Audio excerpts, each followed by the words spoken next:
rising all around.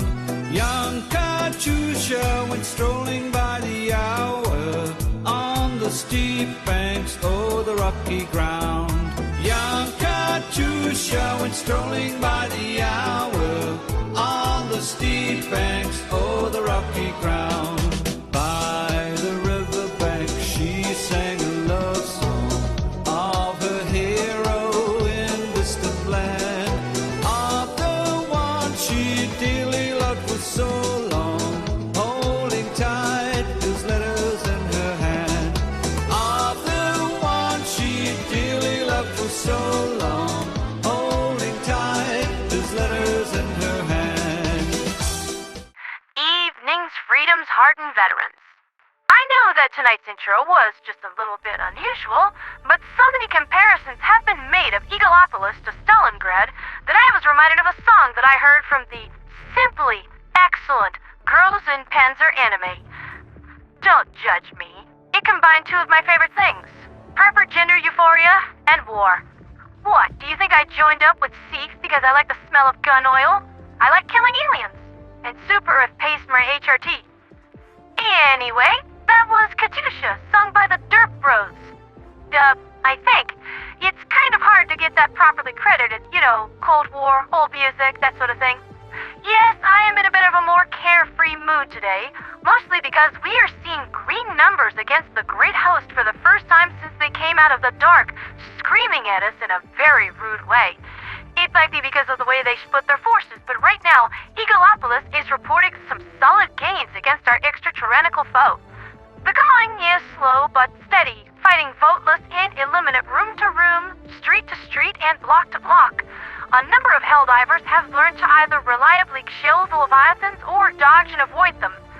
Some have taken to using the STS gun batteries to slay them, and considering the Leviathan takes almost as much of a beating as an overship with its heavy shield up, it really speaks volumes as to its durability. These things really are just unnecessarily over-engineered. Some have even taken to using the Emancipator exosuit in combat and can win fights with the Leviathans from the ground, dodging their lasers, and I am quoting the Hollenbringer community here, the Emancipator exosuit shreds through the health of the Leviathan. I do imagine that it shreds through everything else, too. However, not everyone is reporting the same luck.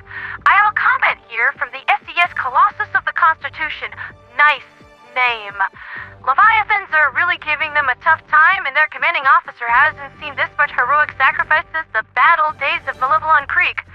Or maybe this fight at Calypso that I was too busy being tortured by the Illuminate to witness. Colossus is trying their best to adapt to the new threat, but sadly to no avail. They ask for tips in regards to taking these titans of totalitarianism down. Good turn of phrase. I'm stealing that. It's mine now. Well, my preferred method of dealing with them is first, keep an ear out. They have a distinctive groan as they move through the cityscape, and their plasma blasters make just as distinctive as the sound. They can be dodged by either moving through the back alleys and streets, or sometimes it's just a matter of waiting for one to pass you by. But if you absolutely must chill it for whatever reason, far and away the best methods are the AT comfy chair emplacement, which can kill 3 Leviathans with a single deployment, and the recoilless rifle. But it does take the whole backpack to net the kill. The problem with these things is that they are covered, head to tentacle, in AV5 armor. That's tank armor equal to the front of an Annihilator tank. The Illuminate have always prized shield technology over armor, but apparently they've been learning. I have also seen a Helldivers use a hover pack to gain some height and throw 5 thermite grenades onto the belly of a Leviathan. That should kill it, but let's be honest here, that's going to kill pretty much anything, and is really expensive to do in terms of war material. You can also throw down a walking barrage beacon and hope your super destroyer gets lucky with a few direct hits. Same thing with 380 barrages, and I know that Furabel's Looney Tunes like to destroy whole city blocks with this stratagem, so again, you might get lucky and they'll kill one for you by accident while trying to earn some edgelord cred. What color is your armor going to be today, apostates? Red and black? Aboriginal. I have also heard about some lesser armor values in the gaps in the plating when the Leviathan turns, as demonstrated here by Battalion Commander T-Rex of the Death Angels.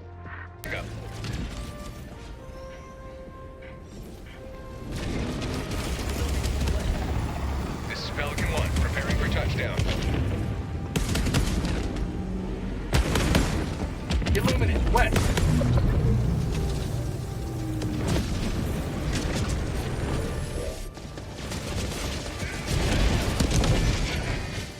But that isn't reliable enough to really put much build effort into.